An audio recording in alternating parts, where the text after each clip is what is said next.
ঢিঙৰ ডুমডুমিয়াত অঘটন সাংসদ প্ৰদ্যুৎ বৰদলৈৰ বাহনত দুৰ্বৃত্তৰ আক্ৰমণ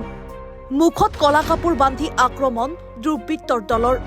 আক্ৰমণত সাংসদ বিধায়িকাসহ 4জন আহত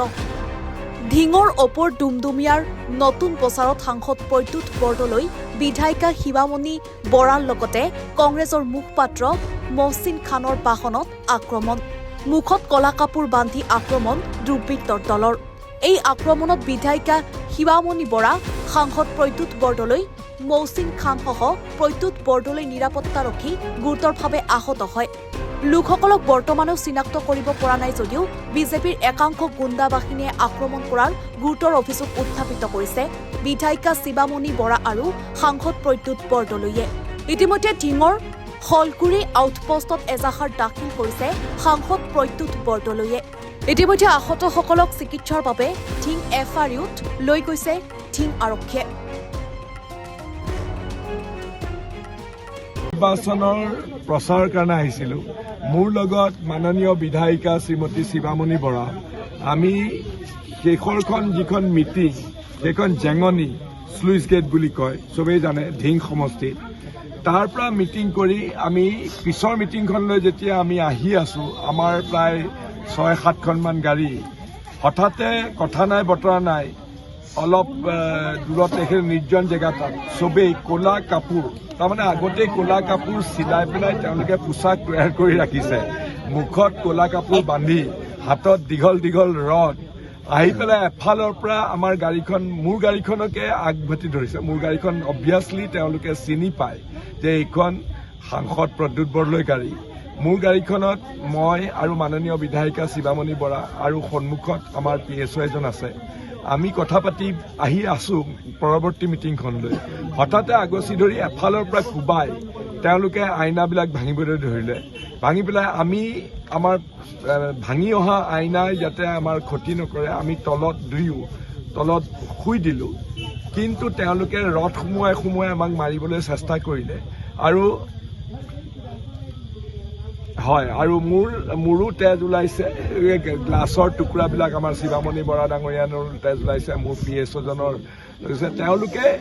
হত্যা কৰিবলৈকে উদ্যত হৈছিলে কিন্তু ভাবিলে আচৰিত হয় লাগে যে এইবিলাক হঠাতে মানে তেওঁলোকে প্লেন কৰি ৰাখিছে ক'লা ক'লা পোছাক পিন্ধি প্ৰত্যেকেই আৰু আচৰিত লাগে যে তেওঁলোকে প্ৰতিটো পৰিকল্পনা যেনেকৈ উগ্ৰপন্থীয়ে সন্ত্ৰাসবাদীয়ে যেনেকৈ এম্বুছ কৰে যে এইটো ৰাস্তাৰে আহিব এইটো ৰাস্তাত এইখন গাড়ীক আক্ৰমণ কৰিব লাগিব এনেকৈ চাৰিওফালে দুইফালৰ পৰা আহিছে খালি গুলি কৰা নাই কিন্তু দীঘল দীঘল ৰডেৰে আমাৰ মূৰত মৰিয়াবৰ কাৰণে চেষ্টা কৰিছিলে আমি তলত শুই দিয়াৰ কাৰণে তেওঁলোকৰ সেই ৰডে ঢুকি নাপালে কিন্তু মোৰ গাড়ীখন আৰু শিৱামণি বৰাৰ গাড়ীখন সম্পূৰ্ণভাৱে সকলো ধৰণে ধ্বংস কৰিছে তেওঁলোকে আৰু আমি ডেফিনেটলি পূৰ্ব পৰিকল্পিত নহ'লে খন্তেকতে মানে হঠাতে হোৱা কোনোবাই আৱেগিকভাৱে কৰা বস্তু নহয় কাৰণ তেওঁলোকে দুইফালৰ পৰা আহিছে তাকো ক'লা পোছাক পিন্ধিছে ক'লা মুখত ক'লা কাপোৰ পিন্ধিছে এই অন্ততঃ 10-11টা মানে ক'লা পোছাক পিন্ধিছে আৰু কংগ্ৰেছ কৰিবলৈ আহিছ এনেকুৱা ধৰণৰ অবাইচ গালিও পাতিছে আমি এটা কথা নিশ্চিত যে তেওঁলোক আমাৰ বিজেপিৰ নেতাসকলেও ইয়াত বোলে বাহৰ পাতি আছে গতিকে আৰু এইটো একেবাৰে অৱধাৰিত যে এইটো বিজেপিৰ গুণ্ডা বাহিনীয়ে এই এনেদৰে যেনেকৈ চামগুৰি বিধানসভাৰ উপ নিৰ্বাচনত যেনেকৈ তেওঁলোকে প্ৰণালীগতভাৱে আক্ৰমণ কৰিছিলে ইয়াতো কিন্তু ভাবিলে আচৰিত লাগে এইটো এটা পঞ্চায়ত নিৰ্বাচন এইটো বিধানসভাৰো নিৰ্বাচন নহয় এনেধৰণে আক্ৰমণ কৰি আমাক হত্যা কৰাৰ যিটো পৰিকল্পনা কৰিছিলে ভগৱানৰ কৃপাত আমি দুয়ো বাচি আহি এতিয়া পুলিচৰ হলগুৰি আউটপোষ্টত আমি আহি উপস্থিত হৈছোঁ আমি আহি আছিলোঁ মিটিং কৰি মই প্ৰদ্যুৎ বৰদলৈৰ গাড়ীত আছিলোঁ একেলগে মোৰ গাড়ীখন তাৰ পিছে আহিছে তাৰপিছত সেইখিনি কি জেগা বুলি কয় ডুমডুমীয়া নতুন বজাৰ পৰা টাৰ্ণিঙত কলা কাপোৰ পিন্ধি মুখত মাৰি ৰডেৰে মানে এনেকৈ এটেক কৰিছে আমি তলত বহি লৈছোঁ আৰু মানে এনেকুৱা ধৰণৰ মই জীৱনত মানে দেখা নাই একদম ৰডেৰে একদম চাৰিওফালৰ পৰা মাৰিছে এনেকুৱা মই জীৱনত দেখা নাই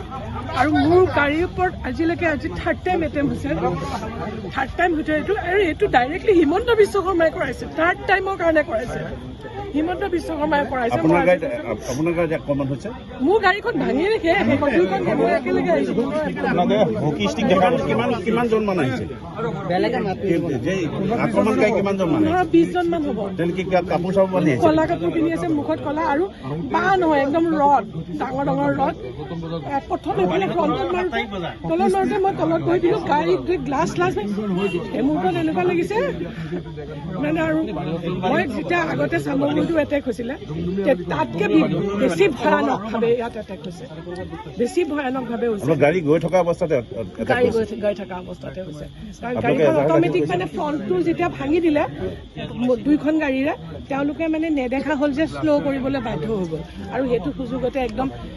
এয়া আছে ইয়াৰ ৰদ, মই চাইডতে বহি আছোঁ, ৰদ সিফালে তেখেতৰ ফালে আহিছে, তেখেতৰতো তেজো ওলাইছে চাৰিফালে, মোৰ গ্লাছবোৰ তলত ভিতৰত সোমাইছে, এইবিলাক কাপোৰ চাপোৰে সোমাইছে, তলত বহি দিলোঁ